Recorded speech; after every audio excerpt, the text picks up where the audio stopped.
Marcus Reed stared at the golden invitation in his hands for the third time that morning. The metal was warm to the touch and covered in strange symbols that hurt his eyes if he looked too long. His translation device told him it was an invitation to Prince Zarthok's wedding on Velthar Prime. Marcus had no idea why anyone would invite a human mercenary to such an important event. 6 months ago, Marcus had helped defend a Velthari trade convoy from space pirates. It was just another job to him. The aliens paid well and Marcus needed the credits. He never expected them to remember his name, let alone invite him to royal wedding. Marcus looked around his small quarters on the space station. The walls were gray metal, and everything smelled like recycled air and engine oil. He owned 3 sets of clothes, a plasma rifle, a sidearm, and not much else. The idea of attending an alien wedding seemed crazy, but Marcus was tired of being alone. He had spent the last 5 years jumping from job to job, station to station. Most humans avoided him because of his scars and rough appearance. Most aliens barely tolerated humans at all. Maybe this wedding would be different. Maybe it would be interesting. Marcus packed his only formal outfit, a black suit that had seen better days, and caught the next transport to Velthar Prime. The journey took 3 days. During that time, Marcus tried to learn about Velthari culture from the ship's database. The information was confusing and often contradictory. The Velthari seemed to have rules for everything: how to stand, how to speak, how to breathe. Marcus gave up trying to memorize it all and decided to just be polite. When Marcus arrived at Velthar Prime, his jaw dropped. The planet was beautiful beyond imagination. Crystal spires reached toward purple skies, and floating gardens drifted between the buildings like colorful clouds. The royal palace sat on a mountain peak, its walls made of some kind of stone that changed color in the light. At the spaceport, a tall Velthari in elaborate robes waited for Marcus. The alien's skin shimmered like oil on water, shifting between blue and green. 2 smaller aliens stood behind him carrying what looked like ceremonial weapons. "Captain Reed," the tall alien said in perfect English, "I am Ambassador Thelvon. His Majesty King Velmor sends his greetings." Marcus nodded awkwardly. Thank you. Nice to meet you." The ambassador's eyes widened slightly and the 2 guards exchanged glances. Marcus realized he had already made a mistake, but he didn't know what. The ride to the palace was uncomfortable. Marcus sat in a floating vehicle that moved without sound, watching the alien city pass by. Everything was elegant and graceful in a way that made Marcus feel like a crude barbarian.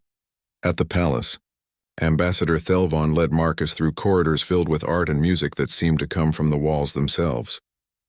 Other aliens stopped to stare at the human. Some looked curious, others disgusted. Marcus kept his hands close to his sides and tried not to touch anything. "The wedding ceremony will begin in 2 hours, Ambassador Thelvon explained. "You will be seated with the other minor guests. Please remember that silence is required during the sacred moments." Marcus nodded again. How hard could it be to sit quietly? The ambassador showed Marcus to a small room where he could prepare. The walls were covered in mirrors that reflected his image in strange ways. Marcus looked at himself and winced. His black suit was wrinkled from travel, his boots were scuffed, and his hair needed cutting. He looked like exactly what he was, a human soldier who didn't belong here. Marcus splashed water on his face and tried to comb his hair with his fingers. It didn't help much. He checked his sidearm out of habit, then remembered he probably shouldn't bring a weapon to a wedding. He left the pistol in his bag and immediately felt naked without it. A soft chime filled the room, which Marcus took as a signal to leave. He followed other guests down a wide staircase toward what he assumed was the ceremony hall. The aliens around him wore flowing robes in every color imaginable. Their skin patterns shifted and swirled as they moved. Marcus felt like a black spot on a rainbow. The ceremony hall was enormous. Crystal pillars stretched up toward a domed ceiling that showed the stars above. Hundreds of aliens sat in curved rows around a central platform. Marcus found his assigned seat near the back and sat down carefully. The ceremony began with music that seemed to come from everywhere at once. It was beautiful but strange, with harmonies that human ears weren't designed to understand. Marcus tried to follow along as various aliens approached the platform and spoke in languages his translator couldn't handle. Then he saw her. Princess Lyraneth stood at the center of the platform, officiating the ceremony. She was tall even for a Velthari, with skin that glowed soft silver in the light. Her robes were white and gold, and they moved around her like living things. But what caught Marcus's attention was her eyes. They were sharp and intelligent, missing nothing as they scanned the crowd. For just a moment, those eyes met his. Marcus felt a jolt of recognition, though he was sure they had never met. The princess's gaze lingered on him for a heartbeat longer than necessary before moving on. The ceremony continued with ritual after ritual. Marcus watched Prince Zarthok and his bride exchange what looked like glowing orbs. Other aliens came forward with gifts and speeches. Marcus began to wonder when it would end. Then Ambassador Thelvon appeared beside him. "Captain Reed," he whispered urgently. "You must present your gift now." Marcus's blood went cold. "My what?" "Your ceremonial gift to the royal couple. All guests must present something during the moment of offerings." Marcus looked around frantically. He hadn't brought a gift. He didn't even know he was supposed to. The only valuable thing he owned was... Marcus's hand moved to his sidearm before he remembered he had left it in his room. Panic filled his chest as he realized he was about to embarrass himself in front of hundreds of aliens and insult a royal family that had shown him kindness. Princess Lyraneth was watching him again. This time her expression was concerned rather than curious. She seemed to sense his distress. Marcus made a decision he would regret for the rest of his life. He stood up and walked toward the platform, his boots echoing loudly in the silent hall. Every alien eye in the room followed him as he approached the royal couple. "Your Highnesses," Marcus said, his voice cracking slightly. I didn't bring a proper gift." A murmur of shock rippled through the crowd. Prince Zarthok looked confused, while his bride appeared horrified. King Velmor half rose from his throne, his face darkening with anger, but Princess Lyraneth stepped forward smoothly. "Captain Reed brings the greatest gift of all," she announced, her voice carrying clearly through the hall. "The gift of honesty and courage. These are treasures beyond price." Marcus stared at her in amazement. She had just saved him from complete humiliation, but the damage was already done. He could feel the disapproval radiating from the crowd like heat from a fire. As Marcus returned to his seat, he knew his simple plan to attend a wedding quietly had already failed spectacularly. He had no idea that the worst was yet to come.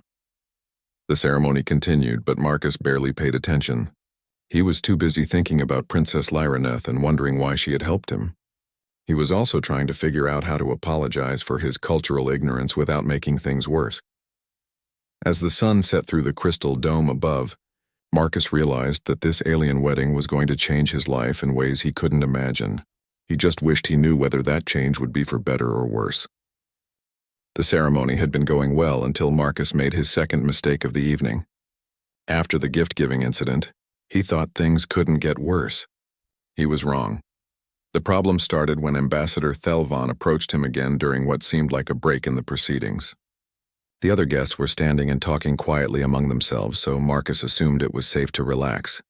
"Captain Reed," the ambassador whispered urgently, "you must retrieve your ceremonial weapon now." Marcus blinked in confusion. "My what?" "Your weapon for the challenge of worthiness. All honored guests must present their ceremonial arms to be blessed by the priestess." Marcus felt his stomach drop. He had left his plasma pistol in his room, thinking it would be inappropriate to bring a weapon to a wedding. Now it seemed like another cultural requirement he had failed to understand.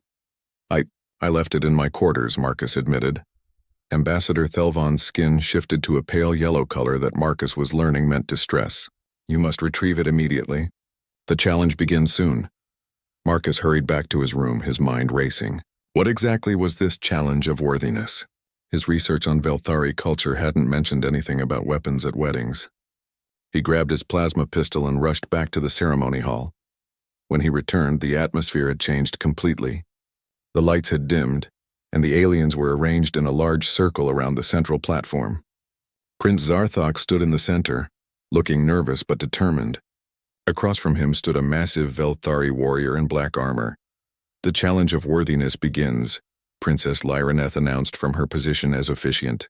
"Let any who question the groom's honor step forward and speak, or let the champion test his resolve in honorable combat." Marcus watched in fascination as the two aliens began what looked like a ritualized fight. They moved in slow, careful patterns, more like a dance than real combat. It was clearly ceremonial. designed to show the groom's courage rather than actually hurt anyone. But then something went wrong. The warrior HFY, whose name Marcus learned was Corvin HFY, seemed to forget this was supposed to be ceremonial. His attacks became faster and more aggressive. Prince Zarthok stumbled backward, fear replacing determination on his face. The crowd began to murmur with concern. King Velar half rose from his throne, his hands clenched in worry. Princess Lyraneth looked torn between stopping the fight and maintaining tradition. Marcus saw Prince Zarthok take a hard blow to the chest and fall to his knees. The alien was clearly in pain and outmatched. Corvin raised his weapon for what looked like a finishing strike. Without thinking, Marcus jumped to his feet. "Stop," he shouted, his voice echoing through the hall. Every alien in the room turned to stare at him. The silence was so complete that Marcus could hear his own heartbeat.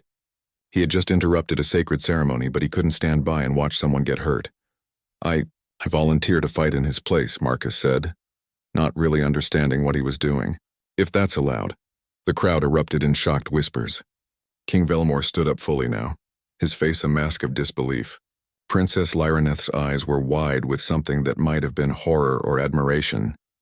"The human offers champions challenge," one of the elder aliens called out. "Ancient law permits this but warns that victory grants the right to claim any unmarried royal daughter as bride." Marcus felt like someone had punched him in the stomach. "What?" he stammered, but it was too late. Corvin had already turned toward him, a predatory smile spreading across his alien features. The warrior was huge, easily 7 feet tall, with muscles that looked like they could crush steel. His armor was covered in scars from previous battles. "I accept the human's challenge," Corvin declared. "Let us see if these soft creatures can fight as well as they can talk." Marcus looked around desperately for a way out, but the circle of aliens had closed around them. Prince Zarthok had been helped to safety, looking grateful but embarrassed. Princess Lyraneth stepped forward as the new officiant for this unexpected turn of events. "The challenge is set," she announced, though Marcus could hear reluctance in her voice. "Captain Marcus Reed of Earth will face champion Corvin in honorable combat. The victor claims the prize." Marcus drew his plasma pistol, then hesitated, looking around at the ceremonial weapons the other aliens carried. He realized his modern military sidearm might be considered cheating. He holstered it again and picked up a traditional Velthari blade from a nearby weapons rack. The sword was heavier than he expected, and poorly balanced for human hands. Corvin laughed at his awkward grip. "The human plays with toys he does not understand," the champion taunted. "I will make this quick." Corvin attacked immediately, his massive sword whistling through the air where Marcus's head had been a second before. Marcus rolled away, his military training taking over despite his fear. The champion was strong and skilled, but he fought like someone used to winning through intimidation and brute force. Marcus had learned to fight dirty during his years as a mercenary. He had faced opponents bigger and stronger than himself before. Marcus feinted left, then dove right, slashing at Corvin's leg where the armor plates didn't quite meet. The champion roared in pain and anger, his attacks becoming wilder and less controlled. "Stand still, coward!" Corvin bellowed, but Marcus had no intention of standing still. He used his smaller size and human agility to stay out of reach, darting in to land quick cuts whenever he saw an opening. It wasn't elegant or honorable, but it was effective. The crowd watched in stunned silence as the human gradually wore down their champion. Corvin was bleeding from a dozen small wounds, his movements becoming slower and more desperate. Finally, Marcus saw his chance.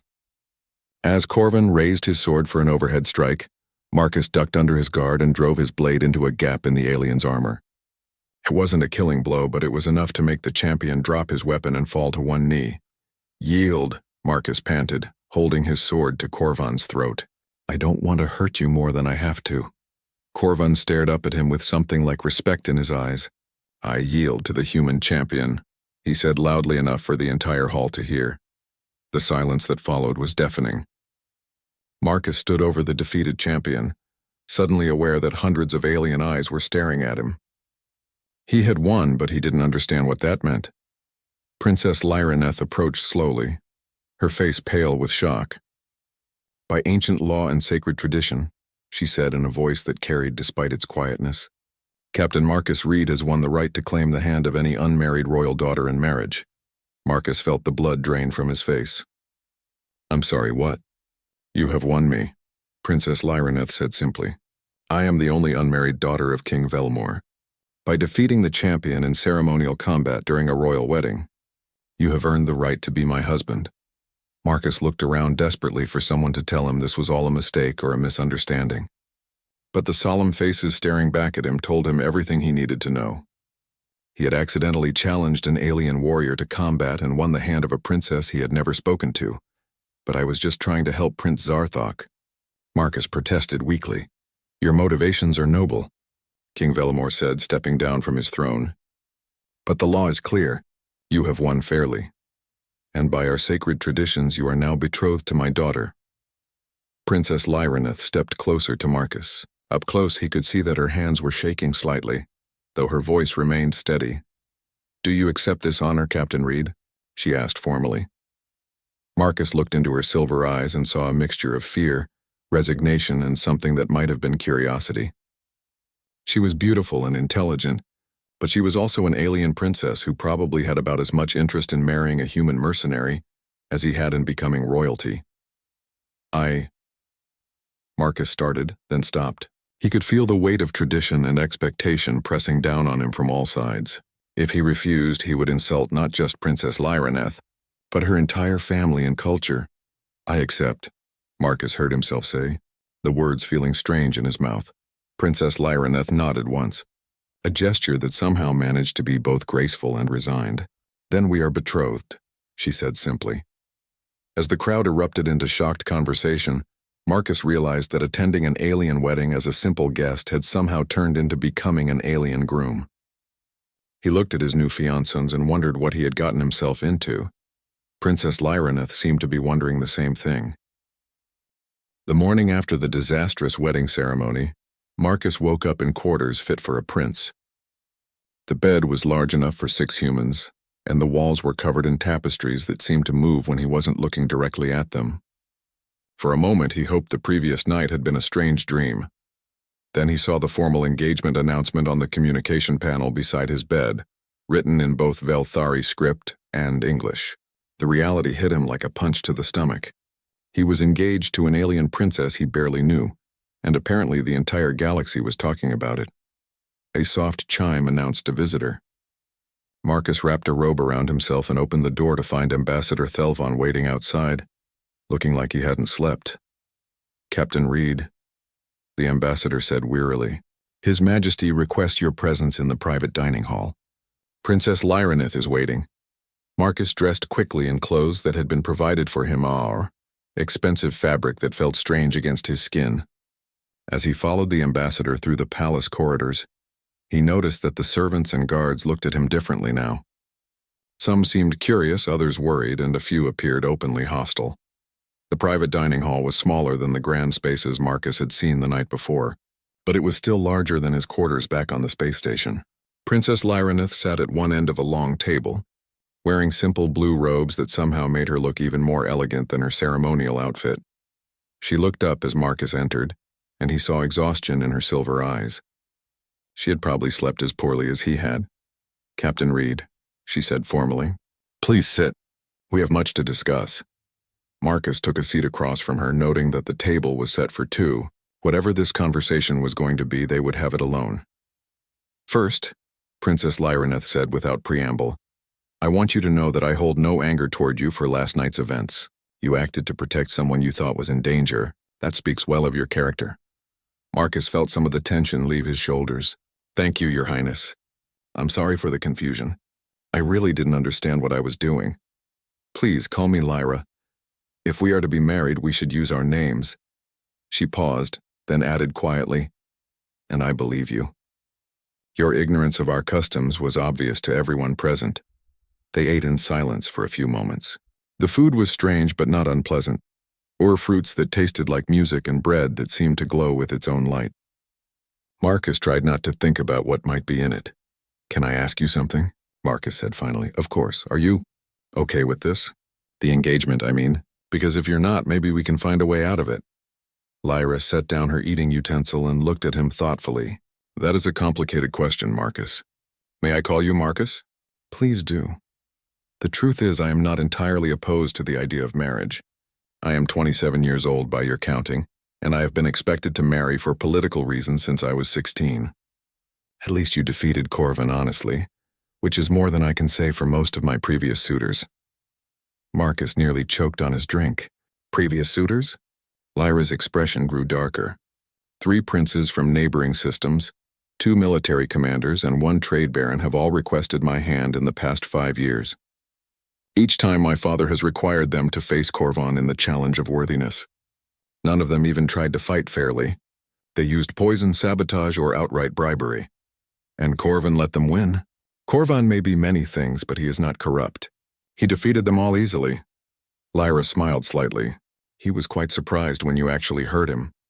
Marcus thought about this. So I'm the first person to actually beat him in years? You are the first person to beat him ever, Lyra said. Corvin has been our champion for 15 years. He has never lost a fight. Marcus felt both proud and terrified. Great. So now I'm the guy who beat the unbeatable champion and accidentally got engaged to a princess. My mother always said I was too impulsive.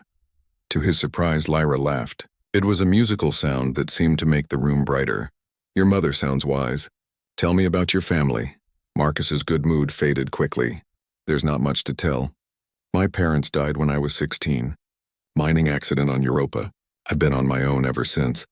I'm sorry, Lyra said gently. That must have been difficult. It was. But I survived. Made it through military training. Served for 8 years, then went independent. It's been a good life mostly. Lonely sometimes, but good. Lyra nodded thoughtfully. I understand loneliness. Being a princess means everyone wants something from you. Real friendship is rare. They continued talking as they ate, and Marcus was surprised to discover that he enjoyed Lyra's company. She was intelligent and funny, with a dry sense of humor that reminded him of his old military friends. She was also completely honest about the political situation they found themselves in. The engagement cannot be broken without serious consequences, Lyra explained. My father's enemies would see it as a sign of weakness. Some of them are already questioning his decision to honor the ancient laws instead of finding an excuse to void your victory. What kind of enemies? Marcus asked. Noble houses that want more power, military commanders who think humans are inferior, and trade guilds that prefer the old ways of doing business. My marriage to you represents change, and change makes people nervous. Marcus rubbed his temples, feeling a headache coming on. So if I call off the engagement, I hurt you and your father politically. But if I go through with it, I become a target for everyone who doesn't like humans. That is an accurate summary, yes. And what about you? What do you want? Lyra was quiet for a long moment, staring at her hands. I want to do my duty to my people. I want to help my father keep the kingdom stable and... She hesitated. And what? And I find myself curious about you, Marcus Reed. You are not like anyone I have ever met. You fought Corvin with courage but no hatred. You worry about my feelings even though this engagement benefits you politically. You could demand riches and power as your right. But instead you ask if I am comfortable with the arrangement. Marcus felt his cheeks warm. I'm just trying to do the right thing. Yes, Lyra said softly. That is exactly what I mean. Their conversation was interrupted by the arrival of King Velmor himself. The monarch looked tired and stressed, but he greeted Marcus politely. Captain Reed, the king said, taking a seat at the head of the table. I trust you slept well? Well enough, your majesty. Thank you for the hospitality. Think nothing of it. You are family now or will be soon. King Velmor's expression grew serious. I wanted to speak with both of you about the wedding arrangements. Under normal circumstances, we would have a year to plan the ceremony. However, these are not normal circumstances. What do you mean? Marcus asked. The Galactic news services have picked up the story. By now, every major government knows that a human has won the right to marry into the Velthari royal family. Some see this as an opportunity for increased cooperation between our species. Others see it as a threat to traditional power structures. Lyra leaned forward. How serious is the opposition? Serious enough that I believe we should move the wedding date up considerably. I propose we hold the ceremony in 2 weeks. Marcus nearly fell out of his chair. 2 weeks? But we barely know each other. I understand your concerns, King Velmor said. But the longer we wait, the more time our enemies have to organize opposition. A quick wedding will present them with a fait accompli. Once you are married, it will be much harder for them to challenge the union. Marcus looked at Lyra, trying to read her expression. She seemed thoughtful rather than panicked. "Father," she said slowly, "what aren't you telling us?" King Velmor sighed heavily. "Intelligence reports suggest that some of the more radical noble houses are considering direct action to prevent the wedding. Nothing confirmed yet, but the possibility is real." "You mean they might try to kill me?" Marcus said bluntly. "Or kidnap Princess Lyraneth, or attack the palace during the ceremony, or any number of other unpleasant possibilities." The king's expression hardened. "I will not allow anyone to threaten my daughter or dishonor our ancient laws, but I would prefer to resolve this situation quickly and cleanly." Marcus thought about everything he had learned in the past hour. A political marriage to a woman he barely knew, enemies who wanted him dead, and a wedding in 2 weeks. It sounded like the plot of a bad adventure story, but when he looked at Lyra, he saw strength and determination in her silver eyes. She wasn't asking him to rescue her or protect her. She was asking him to stand beside her and face whatever came next together. "All right," Marcus said finally. 2 weeks it is. But I have one condition." King Velmor raised an eyebrow. "Yes? I want to learn everything I can about Velthari culture, politics, and military structure before the wedding. If I'm going to be part of this family, I want to be useful, not just decorative." Lyra smiled at him, and Marcus felt his heart skip a beat. Maybe this crazy situation would work out after all. "That can be arranged," King Velmor said. "In fact, I believe Princess Lyraneth would be an excellent teacher." As Marcus looked at his alien fiancé and future father-in-law, he realized that his simple life as a wandering mercenary was officially over. Now he just had to figure out how to become a prince without getting killed in the process. Marcus had been studying Velthari culture for exactly 5 days when the crisis began. He was in the palace library with Lyra, trying to understand the complex rules of diplomatic precedence, when Ambassador Thelvon burst through the doors without announcement. "Your Highness," the ambassador gasped, his skin flashing urgent yellow. "Forgive the intrusion, but His Majesty requires your immediate presence in the war room." Lyra stood quickly, her expression shifting from confusion to alarm. "What has happened?" "The Kethmori Syndicate has launched coordinated attacks on 3 of our outer colonies. Admiral Zektar reports heavy casualties and requests immediate reinforcements." Marcus followed Lyra through the palace corridors toward the war room, his mind racing. He had heard of the Kethmori during his mercenary days at Bao. They were ruthless criminals who specialized in slavery and extortion, but attacking Velthari colonies directly was bold even for them. The war room was in chaos when they arrived. King Velmor stood over a holographic display showing the Velthari star system, while military commanders argued loudly around him. Red indicators marked the attacked colonies, and Marcus could see enemy ships moving deeper into Velthari space. "Report," Lyra commanded as she entered. Admiral Zektar, a scarred veteran with intricate tattoos covering his arms, turned to face her. "Princess, the situation is grave. The Kethmori struck simultaneously at Thylus 7 Mordian Station and the mining complex at Velseth. They destroyed our patrol ships before they could send distress signals." "How is that possible?" King Velmor demanded. "Our early warning system should have detected their approach." "They use captured Velthari identification codes," another officer reported. "Our own ships allowed them to pass through the outer defenses." Marcus studied the tactical display, his military training automatically analyzing the situation. Something about the attack pattern bothered him, but he couldn't quite put his finger on what. "What are our response options?" Lyra asked. Admiral Zektar gestured to the hologram. "I recommend we gather the 2nd and 3rd fleets for a coordinated counterattack. If we move quickly, we can trap the Kethmori forces between our colonies and drive them back."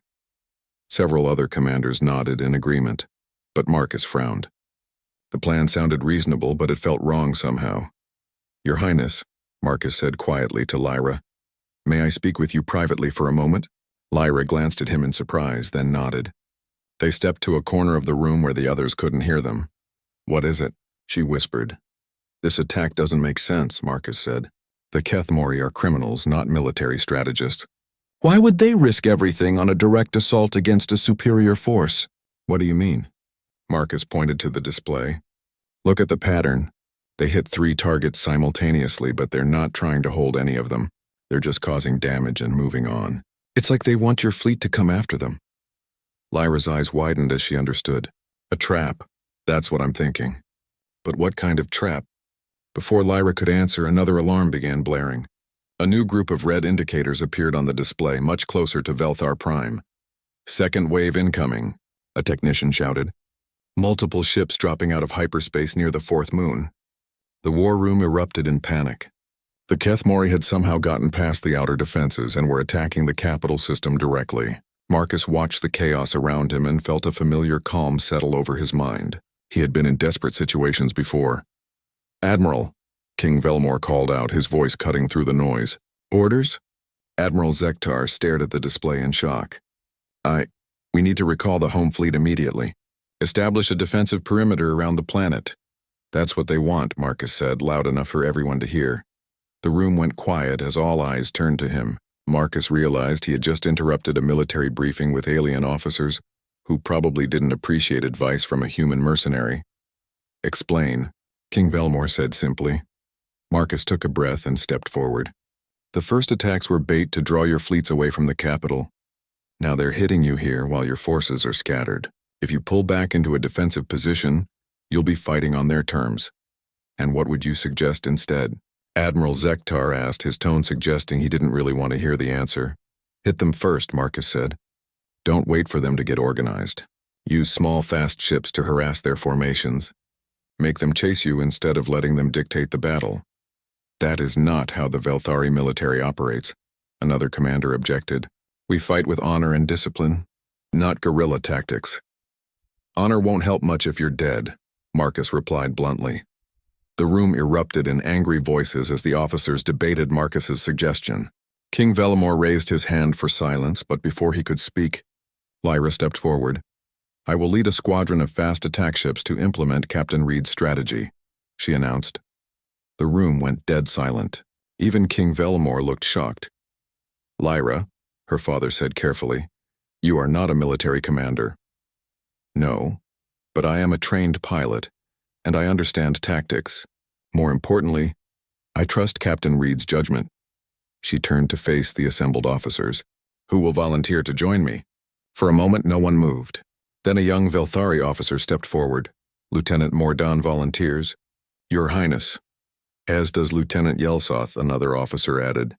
Within minutes, a dozen officers had volunteered to follow Princess Lyraneth on what many of them probably considered a suicide mission. Marcus felt a surge of admiration for the alien woman he was supposed to marry. She had real leadership qualities. "Very well," King Velmor said reluctantly. "Princess Lyraneth will command Squadron 7 in a harassment action against the Kethmori advance force. Captain Reed will serve as tactical advisor." As they hurried toward the hangar bay, Lyra caught Marcus's arm. "I hope you know what you're doing," she said. "So do I," Marcus admitted. "But sitting back and letting them attack won't work. Sometimes you have to take risks." The Velthari fighters were sleek, elegant ships that looked more like works of art than weapons of war. Marcus strapped himself into the co-pilot seat of Lyra's ship, trying not to think about how strange it was to be flying into combat with an alien princess. "Squadron 7. This is Princess Lyraneth," she said over the communication channel. "We will engage the enemy using hit-and-run tactics. Stay mobile, target their engines and weapon systems, and do not try to match them ship for ship. Our goal is to disrupt their formation and buy time for the main fleet to reposition." The squadron launched into space just as the Kethmori ships reached the outer edge of Velthar Prime's gravity well. Marcus counted at least 30 enemy vessels, a mix of converted cargo ships and stolen military craft. They were ugly, brutal-looking things designed for intimidation rather than elegance. "There," Marcus pointed to a gap in the enemy formation. "If we hit their left flank fast and hard, we can force them to spread out to respond." Lyra nodded and began issuing orders. The Velthari fighters split into 3 groups and attacked from different angles, their weapons carving bright lines through space. The Kethmori responded exactly as Marcus had predicted, breaking formation to chase the smaller ships. For the next hour, Squadron 7 played a deadly game of cat and mouse with the enemy fleet. The Velthari ships were faster and more maneuverable than the Kethmori vessels, but they were also outnumbered 3-1. Marcus found himself admiring Lyra's piloting skills as she threaded her fighter through enemy fire with impossible precision. "Princess?" Lieutenant Morden called over the radio. "The main fleet is moving into position. Admiral Zektar reports that the Kethmori formation has been successfully disrupted. Marcus looked at the tactical display and smiled. The enemy ships were scattered across a wide area, no longer able to support each other effectively. The Velthari main fleet was approaching in perfect formation, ready to destroy the scattered Kethmori forces. "All ships withdraw to safe distance," Lyra ordered. "We've done our job." As they watched from a safe distance, the Velthari fleet systematically destroyed or captured the remaining Kethmori ships. It was a complete victory, achieved with minimal casualties.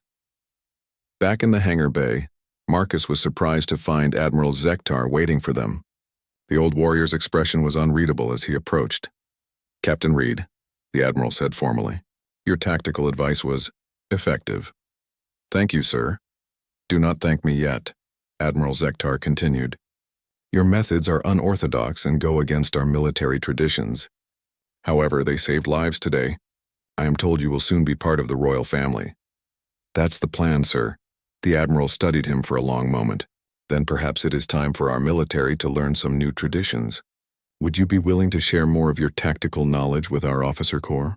Marcus glanced at Lyra, who smiled and nodded encouragingly. "I'd be honored to help, Admiral." As they walked back toward the palace, Lyra took Marcus's hand. It was the first time they had touched casually, and Marcus was surprised by how natural it felt. "That was well done," she said. "You may have saved the kingdom today." "We saved it," Marcus corrected. "I had the ideas, but you had the courage to implement them." Not many people would have risked their reputation on the advice of a human they barely know. Lyra smiled. "I am beginning to think I know you better than you realize, Marcus Reed. You're a good man who tries to protect others. The wedding was supposed to take place in 3 days when the second Kethmori attack came. This time they weren't content with hit-and-run raids. Intelligence reports indicated that the crime syndicate had assembled their entire fleet for one massive assault on Velthar Prime itself. Marcus stood in the war room at dawn, studying the tactical displays while King Velmore and his advisors argued about defensive strategies. The numbers were grim. Over 200 Kethmori ships approaching the system, many of them military vessels stolen from other civilizations. "They're betting everything on this attack," Marcus observed to Lyra, who stood beside him in her new role as military liaison. "If they can capture or destroy the capital, they think the entire kingdom will collapse." "They may be right," Lyra admitted quietly. "Many of the outer colonies are already wavering in their loyalty. A successful attack here could trigger widespread rebellion." Admiral Zektar approached them, his expression grave. "Princess Captain Reed, His Majesty has decided to postpone the wedding indefinitely. The palace is being evacuated to a secure location." Marcus felt a flash of unexpected disappointment. Over the past 2 weeks, he had been looking forward to the ceremony more than he cared to admit. He and Lyra had spent hours together planning the wedding and learning about each other's cultures. The idea of calling it off felt wrong. "No," Lyra said firmly. "The wedding will proceed as scheduled."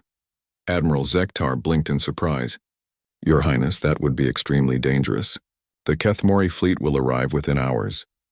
Then we will defeat them before the ceremony begins," Lyra replied with calm confidence.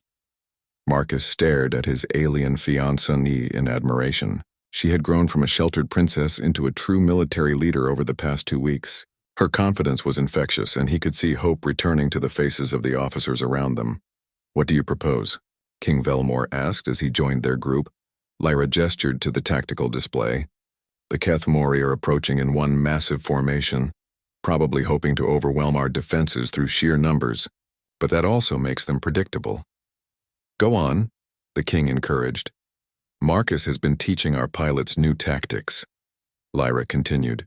"Small unit operations, asymmetric warfare, psychological operations. Things the Kethmori won't expect from the Velthari military." Marcus picked up her train of thought. "If we can break up their formation early, we can defeat them in detail. But it will require every ship we have, including civilian vessels." "You want to arm civilian ships?" Admiral Zektar asked in shock. "Just long enough to help with the evacuation and provide support," Marcus explained. "The real fighting will be done by your military, but we need every advantage we can get." King Velmore was quiet for a long moment, weighing their proposal. Finally, he nodded. "Do it. Princess Lyraneth will coordinate the fleet operations. Captain Reed will serve as strategic advisor. Admiral Zektar, prepare every ship in the system for combat." The next few hours were a blur of activity. Marcus found himself working closely with Velthari military planners, sharing everything he knew about unconventional tactics. The aliens were quick learners, adapting their traditional strategies to incorporate human concepts of flexibility and improvisation. Lyra coordinated the massive logistical effort with impressive efficiency. Civilian cargo ships were hastily fitted with defensive weapons, while passenger liners were converted into hospital ships. Even luxury yachts were pressed into service as fast reconnaissance vessels. The Kethmori fleet has been detected at the edge of the system, a technician reported. Estimated arrival in 2 hours. Marcus looked around the war room at the controlled chaos of final preparations. Everyone was doing their job with professional competence, but he could sense the underlying tension. This would be the largest space battle in Velthari history. "Marcus," Lyra said, appearing at his elbow. "Walk with me." They left the war room and made their way to a quiet balcony overlooking the palace gardens. The sun was setting, painting the crystal spires in shades of gold and red. It would have been beautiful under other circumstances. "Are you afraid?" Lyra asked quietly. Marcus considered the question honestly. "Yes, but not of dying. I'm afraid of failing you and your people. This plan is risky, and if it doesn't work, then we will face the consequences together." Lyra interrupted. "Marcus, there is something I need to tell you before the battle begins." "What is it?" Lyra turned to face him, her silver eyes reflecting the sunset. "I have come to care for you. More than I expected when this engagement began. If something happens to either of us today, I wanted you to know that." Marcus felt his heart skip a beat. "Lyra, You don't have to say anything," she said quickly. "I just wanted you to know." Marcus reached out and took her hands in his. "I care for you too, more than I thought possible. When this started, I thought we were both trapped by circumstances, but now I realize I don't want to be anywhere else." They stood together in comfortable silence, watching the last of the sunset fade behind the crystal towers. Tomorrow, if they survived, they would be married. Tonight, they might die defending her kingdom. "We should return to the war room," Lyra said finally. "In a minute," Marcus replied. "There's something I want to ask you first." "Yes?" Marcus took a deep breath. "Lyraneth of the House of Velmor, will you marry me? Not because of ancient laws or political necessity, but because we choose each other." Lyra's eyes widened in surprise, then filled with something that might have been tears. "Marcus Reed of Earth, yes. I will marry you because I choose you." They kissed for the first time as the stars began to appear overhead. It was gentle and tentative, but it felt like the most natural thing in the world. The moment was interrupted by the sound of approaching footsteps. Admiral Zektar appeared on the balcony, his expression urgent. "Princess Captain, the Kethmori fleet has arrived ahead of schedule. They will be in weapons range within 30 minutes. Marcus and Lyra looked at each other, then back at the Admiral. "Then it's time," Lyra said simply. The battle began at exactly 2147 hours. Velthar Standard Time. The Kethmori fleet dropped out of hyperspace in a massive formation that blotted out the stars. 200 ships of various sizes and configurations, all bristling with weapons and filled with criminals who had nothing to lose. The Velthari response was unlike anything in their military history. Instead of meeting the enemy formation with a traditional fleet engagement, small groups of ships appeared from all directions, striking at the edges of the Kethmori formation before disappearing back into space. Marcus commanded the operation from the bridge of the Royal Flagship, with Lyra coordinating squadron movements from the Fighter Control Center. Their new tactics worked exactly as planned. The Kethmori formation began to break apart as ships peeled off to chase Phantom. "Attack, Squadron 12 reports successful. Strike on enemy logistics ships," a communications officer announced. "Squadron 3 has disabled 2 heavy cruisers on the northern flank." Marcus watched the tactical display with growing satisfaction. The Kethmori were responding exactly as predicted, breaking their disciplined formation to chase individual targets. Once they were scattered, the Velthari could defeat them in small groups, but the enemy wasn't completely helpless. A group of Kethmori heavy ships managed to break through the harassment attacks and launch a direct assault on Velthar Prime itself. Their target was obviously the Royal Palace. "Lyra," Marcus called over the communication system, "we need Squadron 7 to intercept those heavy ships before they reach the atmosphere." "Already on it," Lyra's voice replied. "Taking 12 fighters to engage." Marcus watched on the display as Lyra's squadron raced to intercept the enemy ships. The odds were terrible, or 12 small fighters against 6 heavy cruisers are, but they were the only ships in position to stop the attack. The fight was desperate and chaotic. Lyra's pilots used every trick Marcus had taught them, but the enemy ships were too large and well-armed to stop with conventional attacks. One by one, the Velthari fighters were picked off by defensive fire. "Lyra, get out of there," Marcus called over the radio. "You can't stop them all." "Negative," Lyra replied calmly. "If these ships reach the palace, thousands of civilians will die. We have to hold them here." Marcus watched in horror as Lyra's fighter took a direct hit from a heavy plasma cannon. Her ship spun out of control, trailing atmosphere and debris. The enemy cruisers continued their approach to the planet, their weapons charging for orbital bombardment. Without conscious thought, Marcus left the bridge and ran toward the hangar bay. He commandeered the fastest ship he could find, a racing yacht belonging to some minor noble, and launched into space alone. The yacht wasn't armed, but it was fast and maneuverable. Marcus used it like a missile, ramming into the lead Kethmori cruiser's engine section at maximum velocity. The explosion lit up space like a small star, and the crippled cruiser began falling toward the planet's atmosphere. Marcus ejected from the yacht's wreckage just before impact, using the emergency pod's thrusters to guide himself toward Lyra's damaged fighter.